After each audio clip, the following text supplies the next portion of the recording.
laryngeal nerve. Published by Wikipedia. The recurrent laryngeal nerve is a branch of the vagus nerve that supplies all the intrinsic muscles of the larynx, with the exception of the cricothyroid muscles. There are two recurrent laryngeal nerves, right and left. The right and left nerves are not symmetrical, with the left nerve looping under the aortic arch, and the right nerve looping under the right subclavian artery, then traveling upwards. They both travel alongside the trachea. Additionally, the nerves are among the few nerves that follow a recurrent course, moving in the opposite direction to the nerve they branch from, a fact from which they gain their name. The recurrent laryngeal nerves supply sensation to the larynx below the vocal cords, give cardiac branches to the deep cardiac plexus, and branch to the trachea, esophagus and the inferior constrictor muscles. The posterior cricoridinoid muscles, the only muscles that can open the vocal folds, are innervated by this nerve. The recurrent laryngeal nerves are the nerves of the sixth pharyngeal arch. The existence of the recurrent laryngeal nerve was first documented by the physician Galen. Structure. The recurrent laryngeal nerves branch from the vagus nerve, relative to which they get their names. The term recurrent, from Latin re and curri, indicates they run in the opposite direction to the vagus nerves from which they branch. The vagus nerves run down into the thorax, and the recurrent laryngeal nerves run up to the larynx. The vagus nerves, from which the recurrent laryngeal nerves branch, exit the skull at the jugular foramen and travel within the carotid sheath alongside the carotid arteries through the neck. The recurrent laryngeal nerves branch off the vagus, the left at the aortic arch, and the right at the right subclavian artery. The left RLN passes in front of the arch, and then wraps underneath and behind it. After branching, the nerves typically ascend in a groove at the junction of the trachea and esophagus. They then pass behind the posterior, middle part of the outer lobes of the thyroid gland and enter the larynx underneath the inferior constrictor muscle, passing into the larynx just posterior to the cricothyroid joint. The terminal branch is called the inferior laryngeal nerve. Unlike the other nerves supplying the larynx, the right and left RLNs lack bilateral symmetry. The left RLN is longer than the right, because it crosses under the arch of the aorta at the ligamentum arteriosum. Nucleus. The somatic motor fibers that innervate the laryngeal muscles and pharyngeal muscles are located in the nucleus ambiguus and emerge from the medulla in the cranial root of the accessory nerve. Fibers cross over to and join the vagus nerve in the jugular foramen. Sensory cell bodies are located in the inferior jugular ganglion, and the fibers terminate in the solitary nucleus. Parasympathetic fibers to segments of the trachea and esophagus in the neck originate in the dorsal nucleus of the vagus nerve. Development. During human and all vertebrate development, a series of pharyngeal arch pairs form in the developing embryo.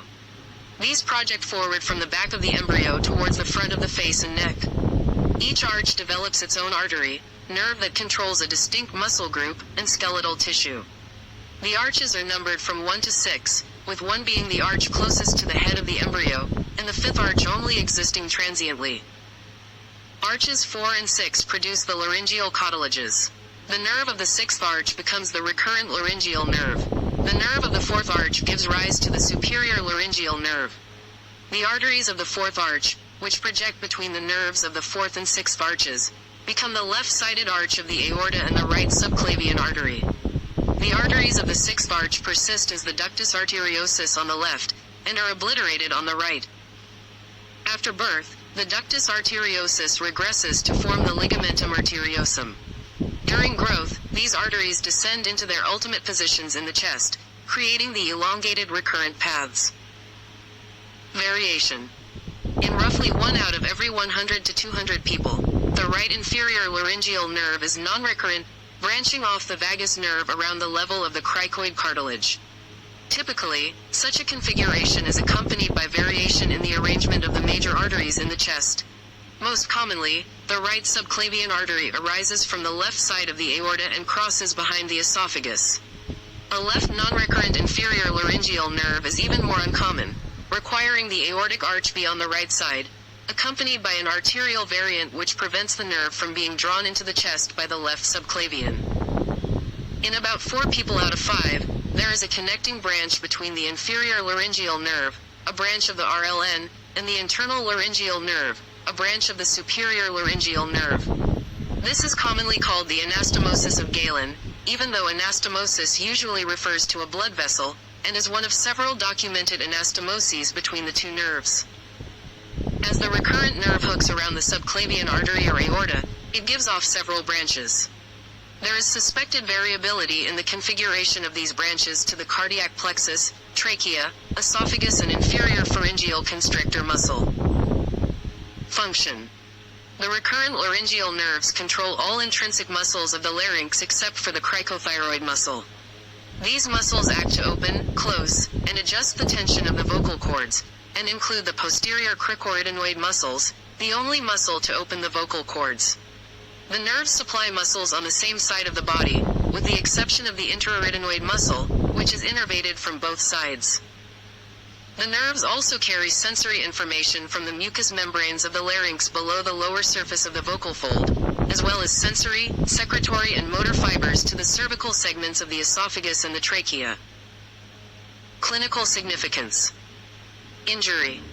The recurrent laryngeal nerves may be injured as a result of trauma, during surgery, as a result of tumor spread, or due to other means. Injury to the recurrent laryngeal nerves can result in a weakened voice or loss of voice and cause problems in the respiratory tract. Injury to the nerve may paralyze the posterior cricoarytenoid muscle on the same side. This is the sole muscle responsible for opening the vocal cords, and paralysis may cause difficulty breathing during physical activity.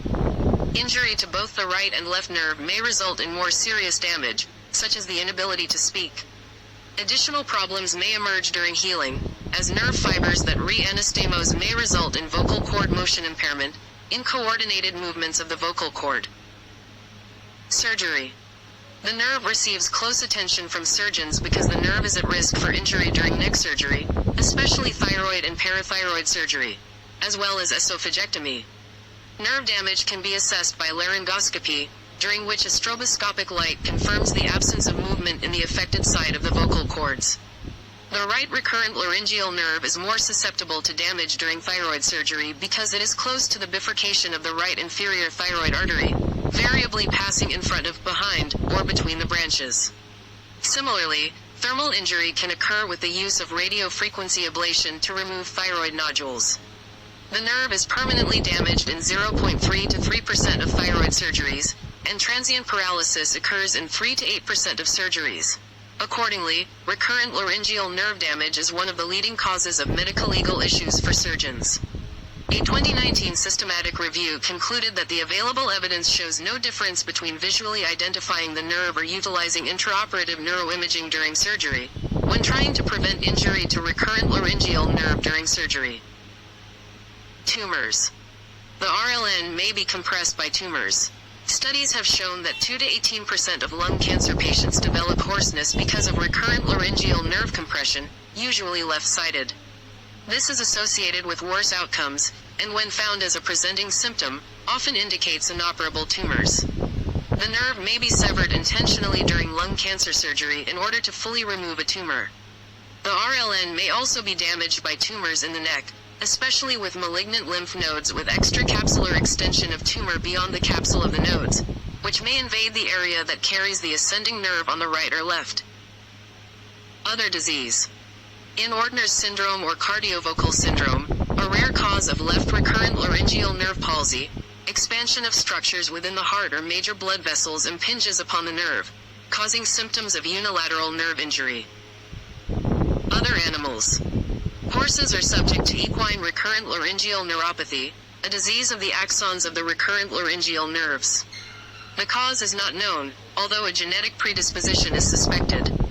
The length of the nerve is a factor since it is more common in larger horses, and the left side is affected almost exclusively. As the nerve cells die, there is a progressive paralysis of the larynx, causing the airway to collapse. The common presentation is a sound, ranging from a musical whistle to a harsh roar or heaving gasping noise, accompanied by worsening performance. The condition is incurable, but surgery can keep the airway open. Experiments with nerve grafts have been tried. Although uncommon in dogs, bilateral recurrent laryngeal nerve disease may be the cause of wheezing when middle-aged dogs inhale. In sauropod dinosaurs, the vertebrates with the longest necks, The total length of the vagus nerve and recurrent laryngeal nerve would have been up to 28 meters long in Supersaurus. But these would not be the longest neurons that ever existed. The neurons reaching the tip of the tail would have exceeded 30 meters. Evidence of evolution. The extreme detour of the recurrent laryngeal nerves, about 4.6 meters in the case of giraffes, is cited as evidence of evolution, as opposed to intelligent design. The nerve's route would have been direct in the fish-like ancestors of modern tetrapods, traveling from the brain, past the heart, to the gills. Over the course of evolution, as the neck extended and the heart became lower in the body, the laryngeal nerve remained in its original course. History. Ancient Greek physician Galen demonstrated the nerve course in the clinical syndrome of recurrent laryngeal nerve paralysis, noting that pigs with the nerve severed were unable to squeal.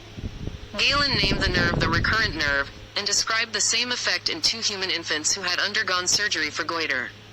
In 1838, 5 years before he would introduce the concept of homology to biology, anatomist Richard Owen reported upon the dissection of 3 giraffes, including a description of the full course of the left recurrent laryngeal nerve.